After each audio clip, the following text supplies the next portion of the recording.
What is up, everybody? Today I am ranking squat accessory movements and squat variation movements on a tier list, S for superior, all the way down to F for failure, about what is best in a powerlifting program to get you the best results in your competition squat. I asked AI to give me the top 10 exercise programmed for powerlifters. It gave me 10 options, put those into a tier list, and I'm going to share that with you right now, my opinion and my thoughts on what movement is worth doing and what movement isn't.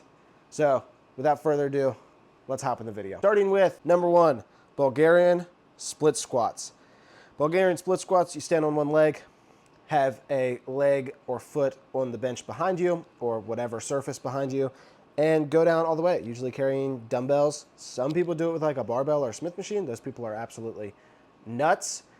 This movement sucks. Not for hypertrophy or muscle building, it just hurts. And it's one of the movements that you just have to will through. But for muscle building and to get a better competition squat, I think it carries over very, very well.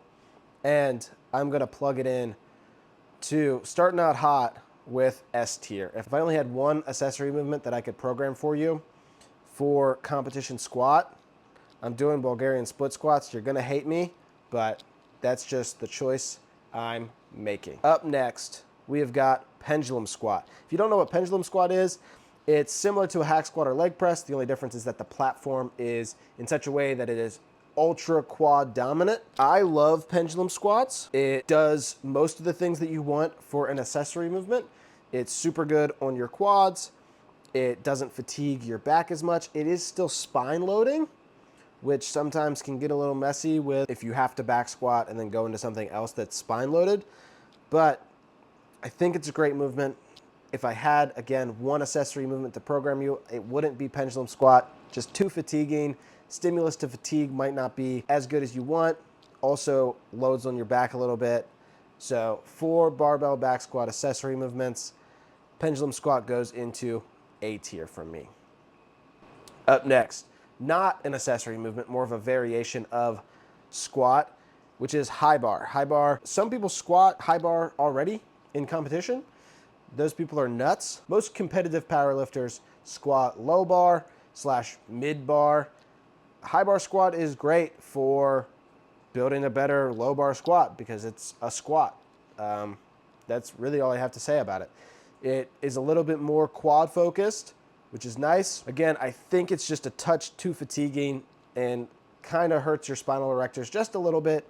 And the risk of injury is higher, especially if you have to go from barbell back squat to high squat. You're gonna be squatting like 36 times, 36 sets that week, and that's gonna be insane. So I like it, but it's going in A tier.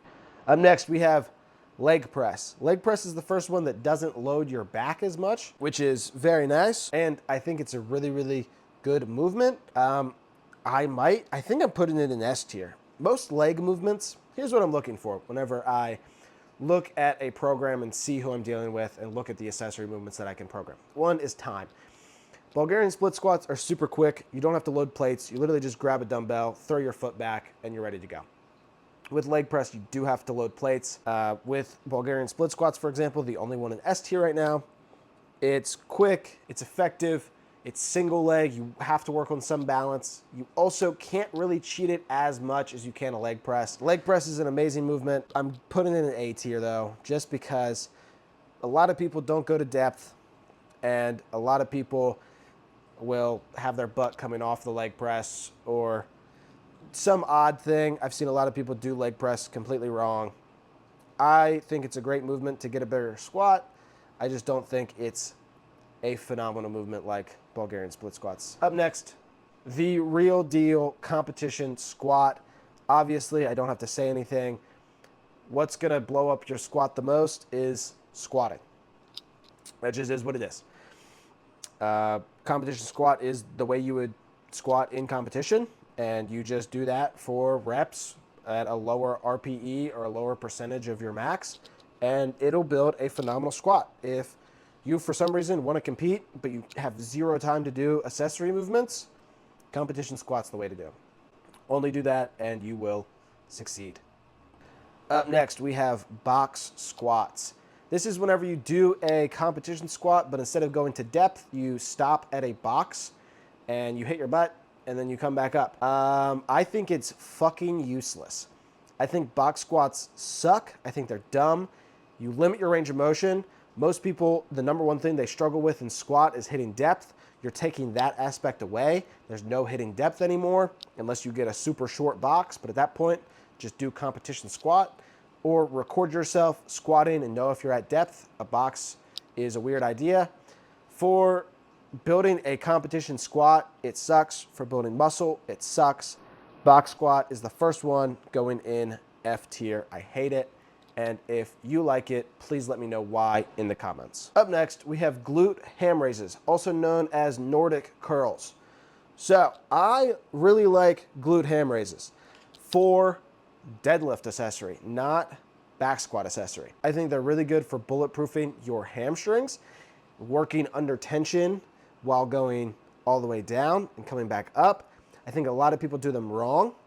I think if I only had one accessory movement and you threw in glute ham raises / Nordic curls, I mean, you'd see some results, but not a lot. So for back squat accessory movements, it goes in D tier for me. Not quite F, because it is muscle building and injury prevention, but you gotta hit quads hard. Glutes and hamstrings are a part of squatting for sure, just not the main driver.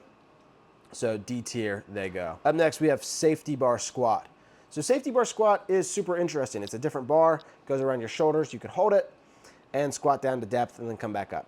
So safety bar squat is a little bit less fatiguing than competition squat, and a lot of people do it because of that reason. It's less fatiguing. You can throw it in instead of competition squat, and it's kind of the same thing. It's not as fatiguing on your shoulders or on your lower back and all the things. Safety bar squat can be really, really beneficial for some people. It also kind of puts the bar in like a high bar position, so it does target a little bit more quads than competition squat would. I like safety bar squat. A lot of people don't, just because it's tough and it's similar to competition squat or high bar, just a little bit different. I really like it. I'm gonna put it in A tier. I think it's a great exercise to perform if you want to get a bigger squat and you don't want to do competition squat 2 days or XYZ. Up next, we have belt squat. I love belt squat, and I'm gonna tell you why. If it's a good belt squat. So most belt squats you can't get to depth on. Because I'm so short, I cannot go all the way down without the cable hitting the like stopping mechanism, right? It's similar to a squat, any other back squat, whatever.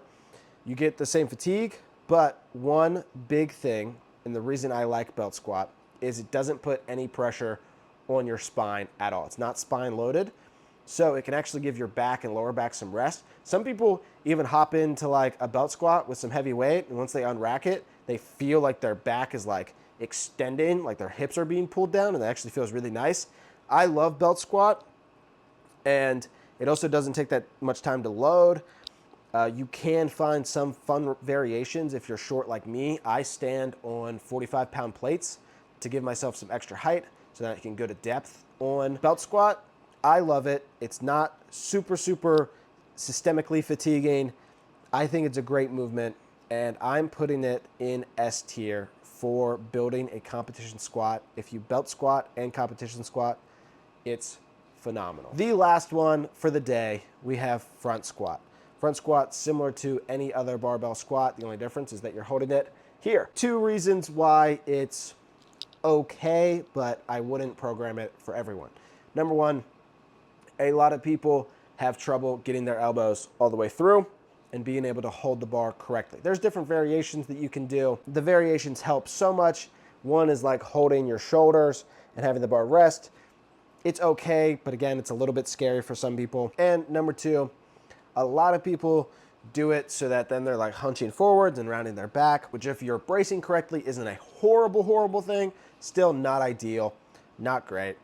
I think front squat can really, really help your competition squat, but if you only have time for one accessory movement, one, you don't want to load all those plates, take a bunch of plates off to do front squat, and also a lot of people do it incorrectly, and some people can't get their elbows all the way through, XYZ.